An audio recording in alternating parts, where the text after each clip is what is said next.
क्यों ज़रूरी है घर में बड़े बुज़ुर्गों की उपस्थिति? एक मार्मिक कहानी जो किसी ने भेजी थी, मुझे अच्छी लगी, शायद आपको भी अच्छी लगे। शीर्षक है गायत्री निवास। बच्चों को स्कूल बस में बैठाकर वापस शालू खिन्न मन से टेरेस पर जाकर बैठ गई।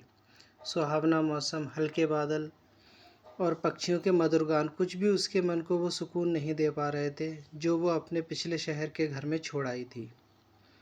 शालू की इधर उधर दौड़ती सरसरी नज़रें थोड़ी दूर एक पेड़ की ओट में खड़ी बुढ़िया पर ठहर गईं। ओह, फिर वही बुढ़िया, क्यों इस तरह से उसकी घर की ओर ताकती है? शालू की उदासी बेचैनी में तब्दील हो गई। मन में शंकाएं पनपने लगीं। इससे पहले भी शालू उस बुढ़िया को कई बार नोटिस कर चुकी थी।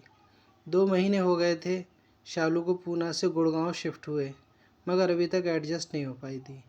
पति सुधीर का बड़े ही शॉर्ट नोटिस पर तबादला हुआ था। वो तो आते ही अपने काम और ऑफिशियल टूर में व्यस्त हो गए। छोटी शैली का तो पहले ही क्लास में आराम से एडमिशन हो गया, मगर सोनू को बड़ी मुश्किल से 5वीं क्लास के मिड सेशन में एडमिशन मिला। वो दोनों भी धीरे धीरे रूटीन में आ रहे थे, लेकिन शालू उसकी स्थिति तो जड़ से उखाड़ कर दूसरी ज़मीन पर रोपे गए पेड़ जैसी हो गई थी, जो अभी भी नई ज़मीन नहीं पकड़ पा रहा था। सब कुछ कितना सुव्यवस्थित चल रहा था पूना में। उसकी अच्छी जॉब थी, घर संभालने के लिए अच्छी मेड थी, जिसके भरोसे वो रसोई और घर छोड़कर सुकून से ऑफिस चली जाती थी। घर के पास ही बच्चों के लिए एक अच्छा सा डे केयर भी था। स्कूल के बाद दोनों बच्चे शाम को उसके ऑफिस से लौटने तक वहीं रहते। लाइफ बिल्कुल सेट थी, मगर सुधीर के एक तबादले की वजह से सब गड़बड़ हो गया। यहाँ ना आसपास कोई अच्छा डे केयर है और ना ही कोई भरोसे लायक मेड ही मिल रही थी। उसका कैरियर तो चौपट ही समझो, और इतनी टेंशन के बीच ये विचित्र बुढ़िया कहीं छुपकर घर की टोह तो नहीं ले रही? वैसे भी इस इलाके में चोरी और फिरौती के लिए बच्चों का अपहरण कोई नई बात नहीं है। सोचते सोचते शालू परेशान हो उठी। 2 दिन बाद सुधीर टूर से वापस आया तो शालू ने उस बुढ़िया के बारे में बताया। सुधीर को भी कुछ चिंता हुई। ठीक है, अगली बार कुछ ऐसा हो तो वॉचमैन को बोलना, वो उसका ध्यान रखेगा, वरना फिर देखते हैं, पुलिस कंप्लेन कर सकते हैं। कुछ दिन ऐसे ही गुजर गए। शालू का घर को दोबारा ढर्रे पर लाकर नौकरी करने का संघर्ष जारी था, पर इससे बाहर आने की कोई सूरत नज़र नहीं आ रही थी।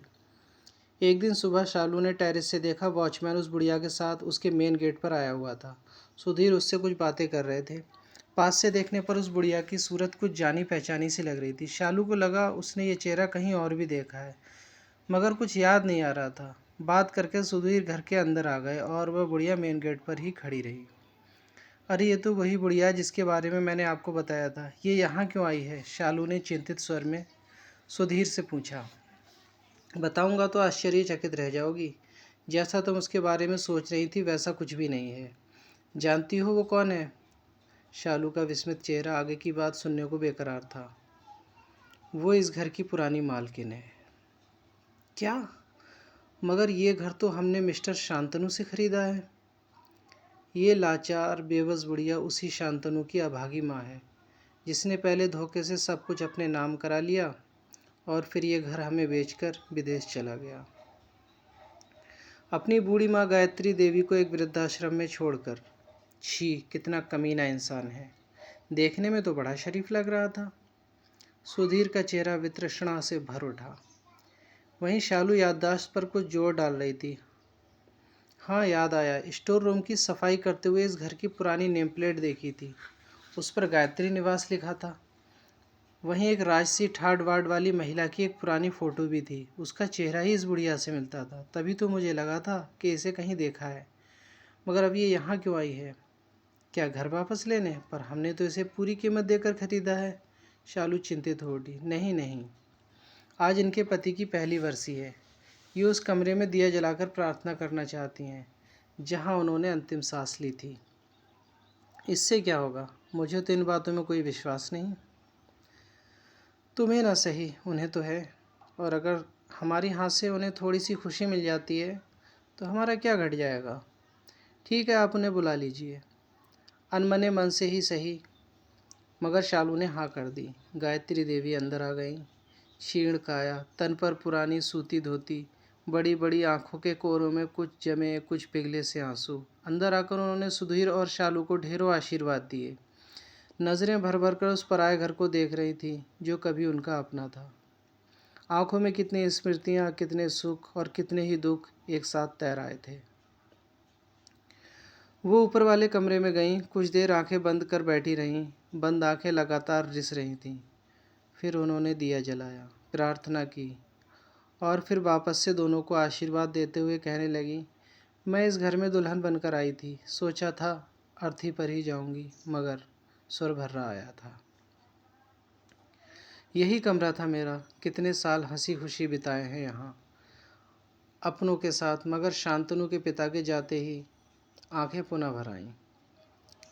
शालू और सुधीर निशब्द बैठे रहे। थोड़ी देर घर से जुड़ी बातें करके गायत्री देवी भारी कदमों से उठी और चलने लगीं। पैर जैसे इस घर की चौखट छोड़ने को तैयार ही ना थे, पर जाना तो था ही। उनकी इस हालत को वो दोनों भी महसूस कर रहे थे। आप ज़रा बैठिए, मैं अभी आती हूँ। शालू गायत्री देवी को रोककर कमरे से बाहर चली गई और इशारे से सुधीर को भी बाहर बुलाने लगी। सुनिए, मुझे एक बड़ा अच्छा आइडिया आया है, जिससे हमारी लाइफ भी सुधर जाएगी और इनके टूटे दिल को भी आराम मिल जाएगा। क्यों ना हम इन्हें यहीं रख लें? अकेली हैं, बेसहारा हैं और इस घर में इनकी जान बसी है। यहाँ से कहीं जाएंगी भी नहीं और हम यहाँ वृद्धाश्रम से अच्छा ही खाने पहनने को देंगे उन्हें। तुम्हारा मतलब है नौकर की तरह? नहीं नहीं, नौकर की तरह नहीं। हम इन्हें कोई तनख्वाह नहीं देंगे। काम के लिए तो मेड भी है। बस ये घर पर रहेंगी तो घर के आदमी की तरह मेड पर, आने जाने वालों पर नज़र रख सकेंगी, बच्चों को देख संभाल सकेंगी। ये घर पर रहेंगी तो मैं भी आराम से नौकरी पर जा सकूँगी। मुझे भी पीछे से घर की, बच्चों की, खाने पीने की टेंशन नहीं रहेगी। आइडिया तो अच्छा है, पर क्या ये मान जाएंगी? क्यों नहीं। हम इन्हें उस घर में रहने का मौका दे रहे हैं जिसमें इनके प्राण बसे हैं, जिससे ये छुप छुप कर देखा करती हैं। और अगर कहीं मालकिन बन घर पर अपना हक जमाने लगी तो क्या, निकाल बाहर करेंगे? घर तो हमारे नाम ही है, ये बुढ़िया क्या कर सकती है? ठीक है, तुम बात करके देखो, सुधीर ने सहमति जताई। शालू ने संभल कर बोलना शुरू किया, देखिए, अगर आप चाहें तो यहाँ रह सकती हैं। बुढ़िया की आंखें इस अप्रत्याशित प्रस्ताव से चमक उठीं। क्या वाकई वो इस घर में रह सकती है? लेकिन फिर बुझ गई।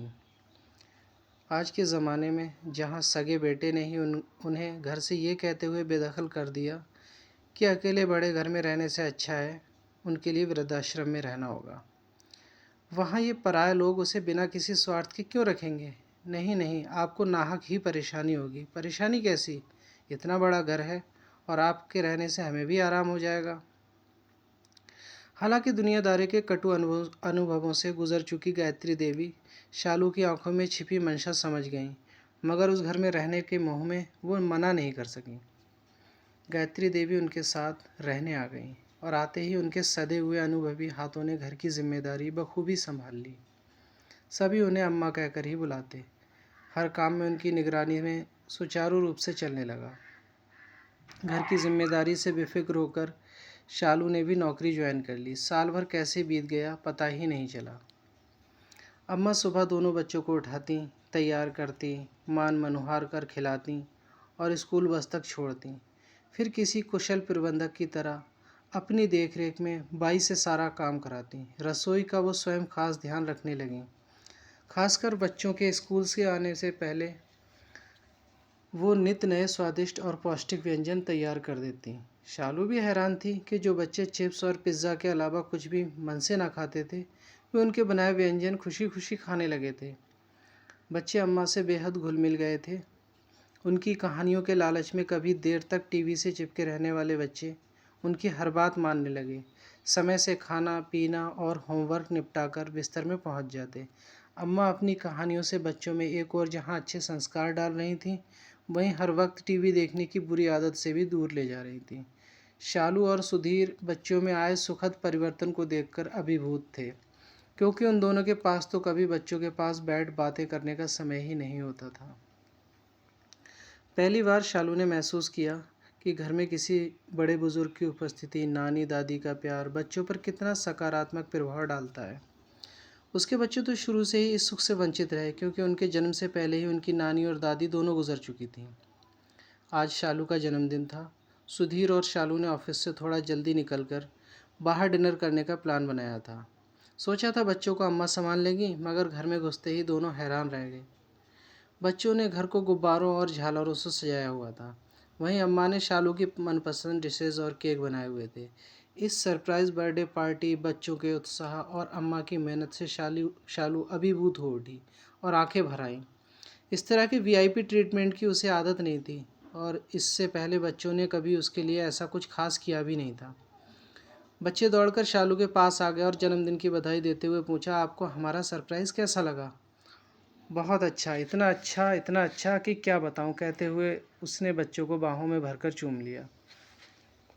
हमें पता था आपको अच्छा लगेगा। अम्मा ने बताया कि बच्चों द्वारा किया गया छोटा सा प्रयास भी मम्मी पापा को बहुत बड़ी खुशी देता है, इसीलिए हमने आपको खुशी देने के लिए ये सब किया। शालू की आंखों में अम्मा के लिए कृतज्ञता छा गई। बच्चों से ऐसा सुख तो उसे पहली बार ही मिला था, और वो भी उन्हीं के संस्कारों के कारण। केक कटने के बाद गायत्री देवी ने अपने पल्लू में बंधी लाल रुमाल में लिपटी एक चीज़ निकाली और शालू की ओर बढ़ा दी। ये क्या है अम्मा? तुम्हारे जन्मदिन का उपहार।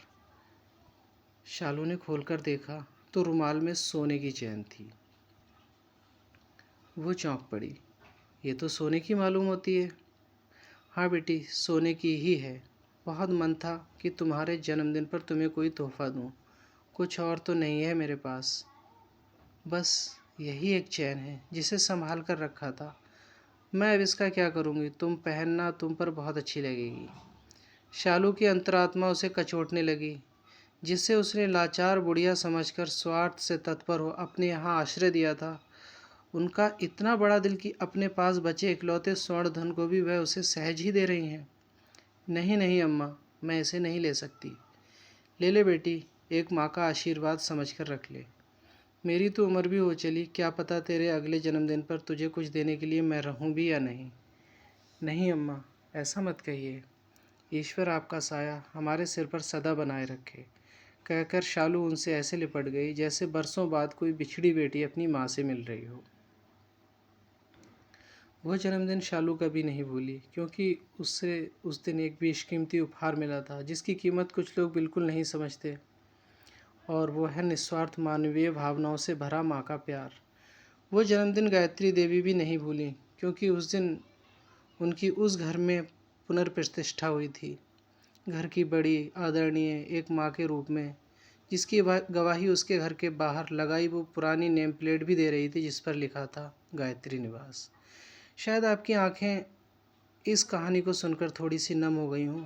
अकेले में आँख बंद कर 2 मिनट चिंतन करें कि पाश्चात्य संस्कृति की होड़ में अपनी मूल संस्कृति को भुलाकर बच्चों की उच्च शिक्षा पर तो हम सभी का ध्यान केंद्रित है, किंतु उन्हें संस्कारवान बनाने में हम पिछड़ते जा रहे हैं। यदि ये कहानी किसी परिवारों को जोड़ने में काम आए तो इसे अपने साथियों, परिजनों एवं संस्कृति प्रेमियों को आगे बढ़ाने में अपना महत्वपूर्ण योगदान प्रदान करें। धन्यवाद, और चैनल को सब्सक्राइब करना ना भूलें।